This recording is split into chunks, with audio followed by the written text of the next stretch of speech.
ఈరోజు గౌరవ ముఖ్యమంత్రి నారా చంద్రబాబు నాయుడు గారి యొక్క ఆలోచన మనందరికీ తెలుసు.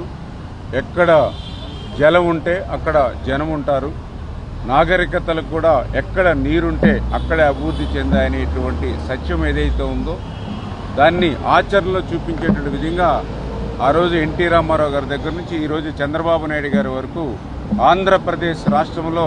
సాగునీటి రంగానికి, నీటిపారుదలకి అత్యంత ప్రాధాన్యత ఇరిగేషన్కి ఇస్తున్న విషయం మీ అందరికీ తెలుసు. అందులో భాగంగానే మొన్న కూటమి ప్రభుత్వం అధికారంలోకి వచ్చిన తర్వాత మరి ఈ యొక్క 24 నెలల పరిపాలనా కాలంలో చంద్రబాబు నాయుడు గారు ఢిల్లీ వచ్చినప్పుడు కూడా ప్రత్యేకించి పాటిల్ గారి కేంద్ర జలశక్తి మంత్రివర్యులతో కూడా పలు దఫాలుగా ఆయనతో సమావేశమవుతూ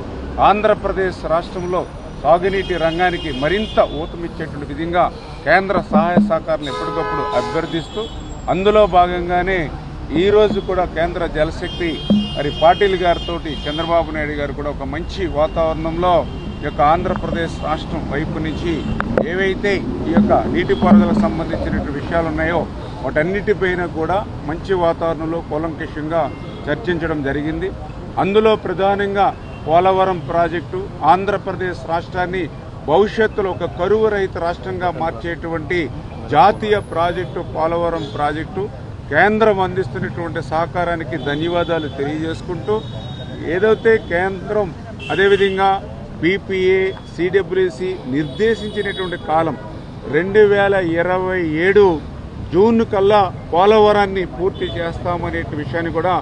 ఈరోజు మరి ముఖ్యమంత్రి గారు కూడా జలశక్తి మంత్రి గారితో కూడా మాట్లాడడం జరిగింది. ఎందుకంటే గత 5 సంవత్సరాల వైఎస్ఆర్సీపీ పాలనలో పోలవరం ఎప్పటికి పూర్తవుతుందో చెప్పలేమని పోలవరాన్ని ప్రశ్నార్థకం చేసినటువంటి స్థితి గత పాలనలో జరిగితే ఈరోజు చాలా క్లియర్గా 2027 జూన్ కల్లా పోలవరం ప్రాజెక్టుని పూర్తి చేస్తూ ఉన్నాం. ఖచ్చితంగా ఒక మంచి డేట్ టైము తీసుకుని ఆ యొక్క ప్రధానమంత్రి గారి యొక్క చేతుల మీదుగా ఆ యొక్క పోలవరం ప్రాజెక్టుని రేపు 2027కు మనం జాతికి అంకితం చేయాలనేటువంటి ఆలోచన కూడా చంద్రబాబు నాయుడు గారు అదేవిధంగా జలశక్తి కేంద్ర మంత్రి వారు కూడా మరి ఈవేళ డిసిషన్ కూడా తీసుకోవడం జరిగిందనే విషయాన్ని కూడా ఈ సందర్భంగా తెలియజేసుకుంటూ ఆ రకంగా రేపు 2027 జూన్కి ఆ సీజన్ కల్లా ఆ పోలవరం ప్రాజెక్టుని ప్రధానమంత్రి గారు అదేవిధంగా మరి ఈ యొక్క కేంద్ర జలశక్తి మంత్రి వీరందరూ కూడా సమక్షంలో ప్రాజెక్టుని పూర్తి చేస్తామనేటువంటి ఒక భరోసాని ఈరోజు ఇవ్వడం జరిగిందని చెప్పి తెలియజేసుకుంటూ మరి అదేవిధంగా ఏదైతే ఆంధ్రప్రదేశ్ రాష్ట్రానికి సంబంధించి PMKSY ఏదైతే ఉందో RRR ప్రాజెక్ట్ ఏదైతే ఉందో దానికి సంబంధించినటువంటి మైనర్ ఇరిగేషన్ అనేది చాలా చాలా ఇంపార్టెంట్ కాబట్టి దానికి సంబంధించినటువంటి నిధులు మరి ఆంధ్రప్రదేశ్ రాష్ట్రానికి అందివ్వాల్సింది కూడా ఈరోజు ముఖ్యమంత్రి గారు కోరడం జరిగిందని చెప్పి తెలియజేస్తూ ఉన్నాం. అదేవిధంగా ఈవేళ భారతదేశంలో ఒక ప్రయోగాత్మకంగా అంటే MCAD అంటే ఏదైతే మరి యొక్క మోడరేషన్ కమాండ్ వర్క్ అని ఏదైతే MCADగా ఒక వర్క్ని అంటే కెనాల్స్ సిస్టము కాకుండా మరి ఏదైతే పైప్ లైన్ సిస్టమ్ ద్వారా వాటర్ని ఇవ్వాలనేటువంటిది ఒక మోడల్ ప్రాజెక్టుని కూడా మన విజయనగరం జిల్లాలో ప్రారంభించండి అని ఏదైతే కేంద్ర మంత్రివర్యులు చెప్పారో దానికి కూడా ముఖ్యమంత్రి గారు కూడా స్పందించి ఏదైతే ఆ మోడల్ ప్రాజెక్టుని కూడా ఇమ్మీడియట్లీ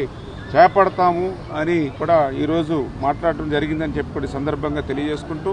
అదేవిధంగా తుంగభద్ర ప్రాజెక్టు మనందరికీ తెలుసు. మరి ప్రత్యేకించి ఆంధ్రప్రదేశ్ రాష్ట్రంలో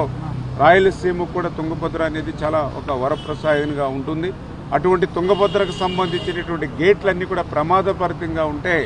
గత 5 సంవత్సరాల వైసీపీ పాలనలో కనీసం దాన్ని పట్టించుకునేటువంటి పాపాన లేదు. దా యొక్క పాపం ఫలితమే గత సంవత్సరం 19వ గేటు ఆ రోజు కొట్టుకుపోయినటువంటి స్థితిలో ఆ రోజు కూడా చంద్రబాబు నాయుడు గారి చొరవ తీసుకుని కన్నమనాయుడు గారిని కూడా సైతం అక్కడ పంపించి ఆ 19వ గేటు చరిత్రలో ఎక్కడా లేనటువంటి విధంగా వాటర్ ఫ్లో ఉండగానే మరి స్టాప్ లాక్ గేట్ని బిగించడం ద్వారా దగ్గర 50 టీఎంసీల నీటిని ఆ రోజు మనం సేవ్ చేయగలిగాం. అటువంటి తుంగభద్రకు సంబంధించినట్టు మొత్తం 33 గేట్లు కూడా మరి కొత్త గేట్లని అమర్చడం అనేది పూర్తవబోతోంది ఈ నెలలో.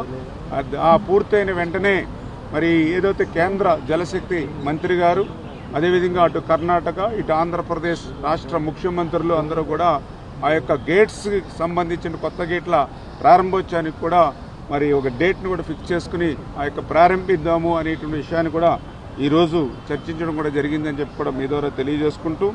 అదేవిధంగా ముఖ్యంగా గ్రౌండ్ వాటర్ ఈరోజు ఆంధ్రప్రదేశ్ రాష్ట్రంలో చంద్రబాబు నాయుడు గారికి కూడా ఆలోచన ఒక్కటే, ఏదైతే ప్రాజెక్టుల ద్వారా, కాలువల ద్వారా, రిజర్వాయర్ల ద్వారా, చెరువుల ద్వారా ఏదైతే మనం నీరిస్తూ ఉన్నామో దీనితో పాటుగా భూమిని కూడా ఒక జలాశయంగా మార్చుకుని, భూమిని కూడా ఒక రిజర్వాయర్గా మార్చుకుని ఆ భూగర్భ జలాలను పెంచడం ద్వారా కూడా మరి ఏదైతే ఇక త్రాగునీరుని పెద్ద ఎత్తున ఇవ్వాలనేటువంటి ఆలోచన ఏదైతే చంద్రబాబు నాయుడు గారికి ఉందో అదే ఆలోచన ఈరోజు కేంద్ర ప్రభుత్వం, కేంద్ర జలశక్తి మంత్రివర్యులు పాటిల్ గారికి కూడా ఉండడంతో మరి ఈ యొక్క గ్రౌండ్ వాటర్ని పెంపొందించేటువంటి విషయంలో మరి త్వరలోనే చంద్రబాబు నాయుడు గారు అదేవిధంగా పాటిల్ గారు ఆంధ్రప్రదేశ్ రాష్ట్రానికి సంబంధించినటువంటి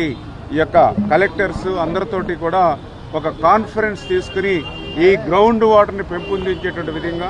ఆంధ్రప్రదేశ్ రాష్ట్రంలో కూడా ఏదైతే జలధార కార్యక్రమం 100 days ప్రోగ్రాం ఏదైతే తీసుకున్నామో దానికి మరింత ఊతం ఇచ్చేటువంటి విధంగా మరి త్వరలోనే కేంద్ర మంత్రి అదేవిధంగా సీఎం గారు కూడా రాష్ట్రంలో ఉన్నటువంటి ఉన్నతాధికారులు కలెక్టర్స్ తోటి సహా అందరూ కూడా కాన్ఫరెన్స్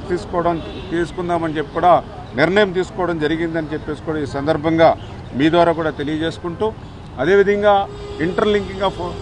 రివర్స్ అంటే ఆ రోజు వాజ్పేయి గారు కానీ ఈరోజు నరేంద్ర మోడీ గారు కానీ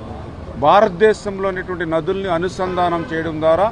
భారతదేశంలో కరువు కాటకాలు కనపడకుండా చేయాలనేటువంటి ఆలోచన ఏదైతే ఉందో దానిలో భాగంగానే రేపు భవిష్యత్తులో గోదావరి టు కావేరి కూడా మరి అనుసంధానం చేసేటువంటి ప్రక్రియకి ఏవైతే మార్గాలు ఉంటాయో వాటినన్నింటినీ కూడా ఐడెంటిఫై చేసి ఒక యాక్షన్ ప్లాన్ కూడా మనం తీసుకోవాలనేటువంటి ఆలోచన కూడా మరి ఈరోజు మరి డిస్కషన్ చేయడం కూడా జరిగిందని చెప్పి మీ ద్వారా కూడా తెలియజేసుకుంటూ ఈ రకంగా ఒక మంచి సానుకూలమైనటువంటి వాతావరణంలో మరి ఈరోజు కేంద్ర జలశక్తి మంత్రి అదేవిధంగా ఆంధ్రప్రదేశ్ రాష్ట్ర ముఖ్యమంత్రి యొక్క సమావేశం జరిగిందని చెప్పి